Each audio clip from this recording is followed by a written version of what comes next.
જોઈએ મિત્ર આગળનું વર્ગીકરણ ધ્યાન આપજો થોડું એકદમ સરળ છે 50% પૂરું થયું 50% બાકી છે એક માર્ક્સના MCQ ની અંદર આની અંદરથી નાના પ્રશ્ન પૂછાઈ શકે છે તેમજ કદાચ 4 માર્ક્સનો પ્રશ્ન હોય તો 4 માર્ક્સના પ્રશ્નની અંદર આખો પ્રશ્ન પૂછાય કે હેલાઇટ સંયોજનોનું વર્ગીકરણ સમજાવો તો બધું લખવું પડે સ્ટેપ બાય સ્ટેપ દરેક વર્ગીકરણ શીખીએ તો સરળ પડશે જે બાકી છે આગળ જોઈએ હવે આગળ જો તેની અંદર ભાગ બી એલાઇલિક હેલાઇડ ભાગ બી વર્ગીકરણ 2 એલાઇલિક હેલાઇડ હેલોજન ધરાવતો કાર્બન પરમાણુ sp2 સંકરણ ધરાવતા કાર્બન સાથે જોડાય હેલોજન જે કાર્બન ઉપર છે તે કાર્બન પરમાણુ sp2 સંકરણ ધરાવતા કાર્બન સાથે જોડાય તો તેને એલાઇલિક હેલાઇડ કહેવાય ફરીથી હેલોજન ધરાવતો કાર્બન પરમાણુ કે જેની પર હેલોજન છે તે હેલોજન ધરાવતો કાર્બન બીજા sp2 સંકરણ એટલે કે C double bond C carbon સાથે જોડાય તો તેને એલાઇલિક હેલાઇડ કહેવાય ઉદાહરણ તરીકે CH2 double bond CH single bond CH2X આ હેલોજન આ CH2 કાર્બન સાથે જોડાયો છે અને એ CH2 કાર્બન દ્વિબંધ ધરાવતા આ કાર્બન સાથે sp2 સંકળ ધરાવતા કાર્બન સાથે જોડાય છે માટે આ સંયોજન એલાઇલિક હેલાઇડ કહેવાય આવા 3 થી 4 ઉદાહરણ આપે અને પછી તમને પૂછે નીચેનામાંથી કોણ એલાઇલિક હેલાઇડ છે MCQ ની અંદર પણ પૂછે એટલે આ સંયોજન થયું CH2 double bond CH single bond CH2 single bond X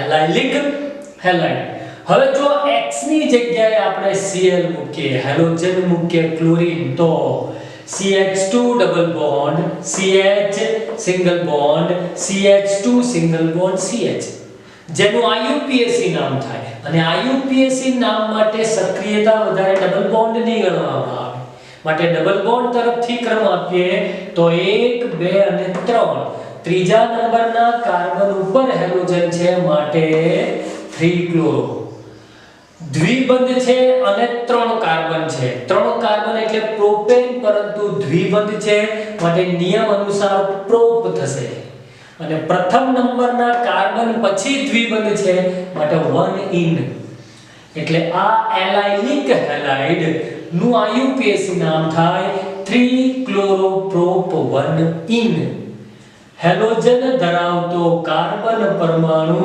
sp2 સંકરણ એટલે કે દ્વિબંધ ધરાવતા કાર્બન સાથે જોડાય તે જ રીતે ચક્રીય સંયોજન જે ચક્રીય સંયોજન પણ એલાઇલિક છે તેનું ઉદાહરણ કે જેની અંદર આ હેલોજન ધરાવતો કાર્બન પરમાણુ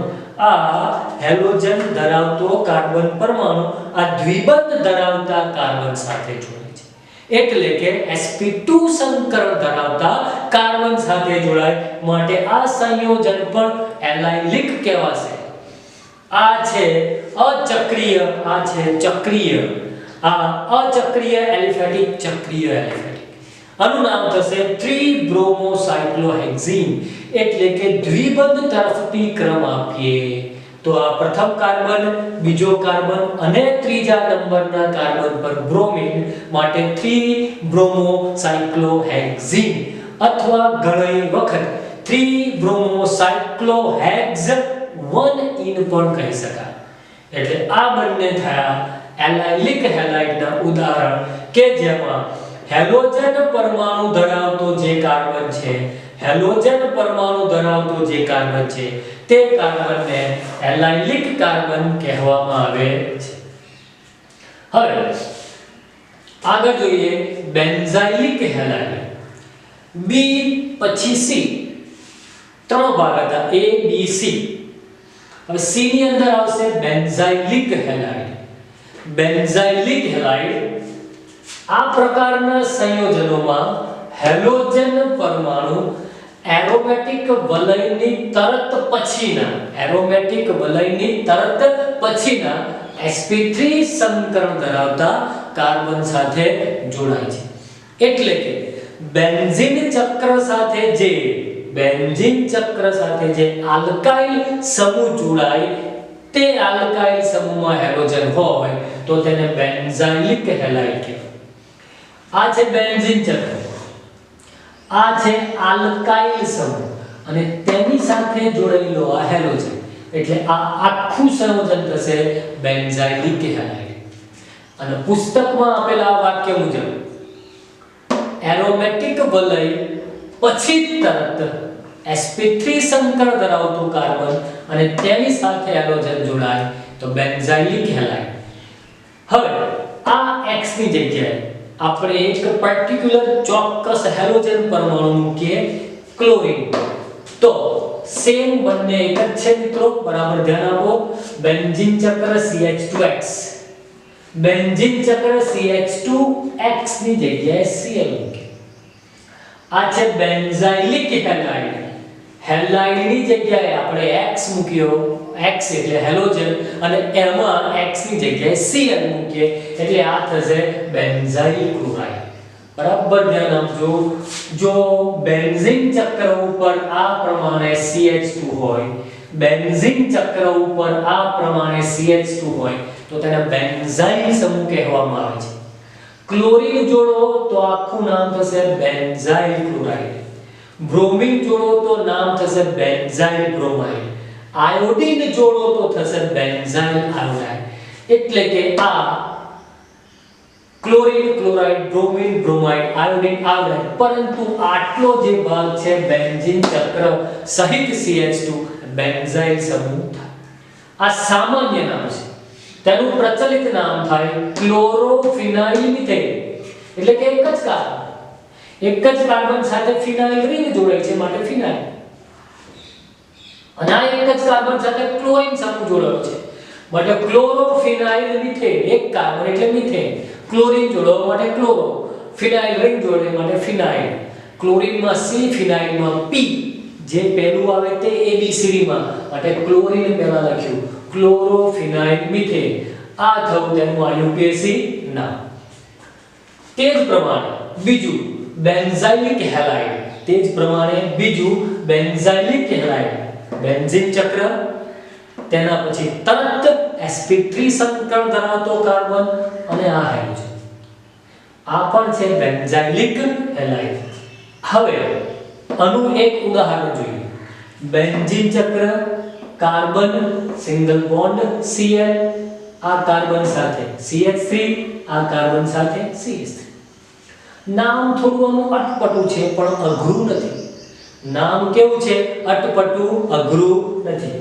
આ છે બેન્ઝીન, બેન્ઝીન સાથે આટલો સમૂહ જોડાયો છે કે જેમાં બેન્ઝીન સાથે એક અને એક બે કાર્બન જોડાયા, અથવા તો આ એક અને એક બે કાર્બન જોડાયા, ત્રણ કાર્બન સાથે લેવાના નથી, સામાન્ય નામમાં સાથે લઈ શકાય, આઇસોપ્રોપાઇલ।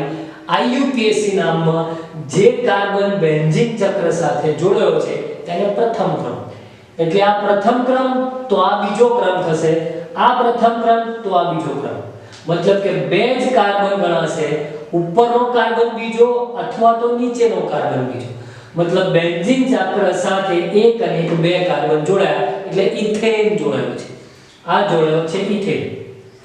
એ ઇથેન સાથે પ્રથમ નંબરના કાર્બન સાથે ક્લોરીન એટલે ક્લોરોઇથેન, અને એ જ બેન્ઝીન ચક્ર સાથેના ઇથેન સાથે મિથાઇલ જોડાયું છે માટે મિથાઇલ, મતલબ કે આ ઇથેન સાથે ક્લોરીન અને મિથાઇલ બંને જોડાયેલ છે। પહેલા ક્લોરીન આવશે પછી મિથાઇલ આવશે એટલે ક્લોરોમિથાઇલ ઇથેન નું નામ થાય, આટલાનું નામ થશે ક્લોરોમિથાઇલ ઇથેન। પરંતુ આ ઇથેનમાંથી પણ એક હાઇડ્રોજન ઓછો થઈને બેન્ઝીન ચક્ર સાથે જોડાય છે માટે તે ઇથેનનું થઈ જશે ઇથાઇલ, અને આખો ક્રિયાશીલ સમૂહ બેન્ઝીન સાથે જોડાયો છે માટે આપણે કૌંસમાં લખીએ છીએ 1 ક્લોરો 1 મિથાઇલ ઇથાઇલ બેન્ઝીન, અને આખું સંયોજન પણ બેન્ઝાઇલિક હેલાઇડનું ઉદાહરણ છે। બાળકો આપણે વર્ગીકરણ ભણીએ છીએ, વર્ગીકરણની અંદર એક નોટ યાદ રાખો, એક નોંધ યાદ રાખો।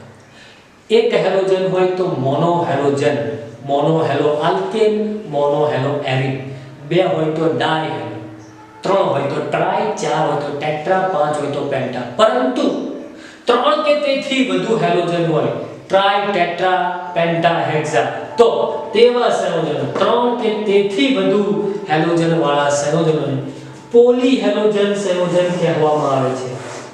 પોલી હેલોજન સંયોજન કે જેમાં DDT આપણે ભણવાનું આવશે. DDT અને BHC નો સમાવેશ થાય. ઘણા છે બીજા, એનું ચેપ્ટર પણ છે, પરંતુ બે તમે અત્યારે યાદ રાખો, DDT અને BHC. નવું વર્ગીકરણ સરળ છે. sp2 સંકરણ ધરાવતા કાર્બન સાથે હેલોજન પરમાણુ સીધો જોડાય.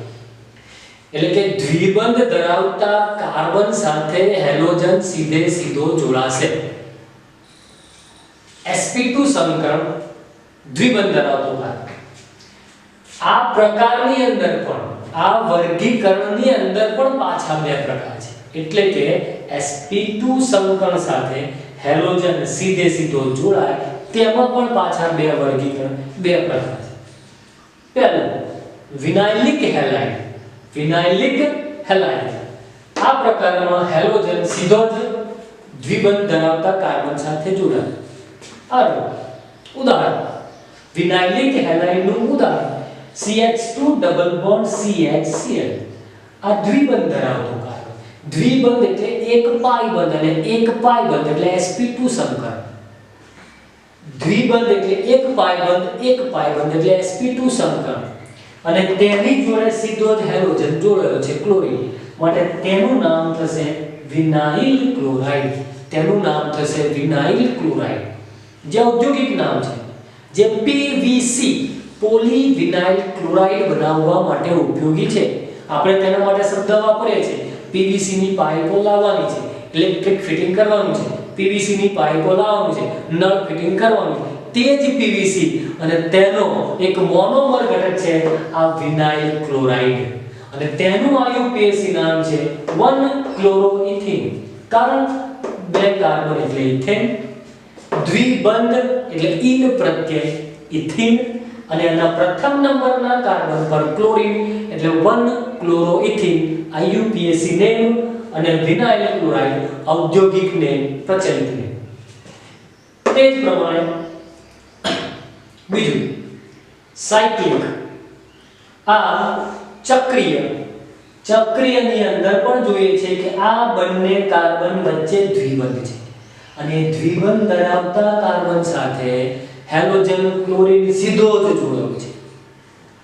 આ છે ચક્રીય હેક્સેન, સાયક્લોહેક્સેન.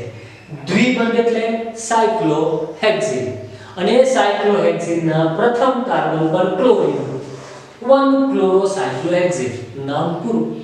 1-ક્લોરોસાયક્લોહેક્સેન નામ પૂરું, જે છે વિનાઇલિક હેલાઇડ સંયોજનનું વર્ગીકરણ. હવે આવે aryl halide. Aryl halide aromatic halide એટલે બેન્ઝીન ચક્ર સાથે સીધો હેલોજન પરમાણુ જોડાયેલ હોય. બેન્ઝીન ચક્ર સાથે સીધો હેલોજન જોડાય. આ છે ક્લોરોબેન્ઝીન. તે જ પ્રમાણે બ્રોમોબેન્ઝીન, ફ્લોરોબેન્ઝીન, આયોડોબેન્ઝીન એ બધા એરાઇલિક હેલાઇડ છે, એરાઇલ હેલાઇડ છે. આ થયું ચેપ્ટર 10 એનો શરૂઆતનો ટોપિક, કે જેમાં હેલાઇડ સંયોજનોનું વર્ગીકરણ છે.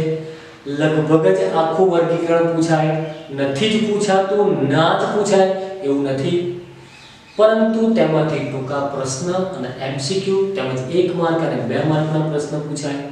અને MCQ ખાસ માટે ચીવટતાથી, શાંતિથી, ધીરે રહી અને કાનમાં હેન્ડ્સ ફ્રી નાખી અને વિડિયો જોજો, સાંભળજો.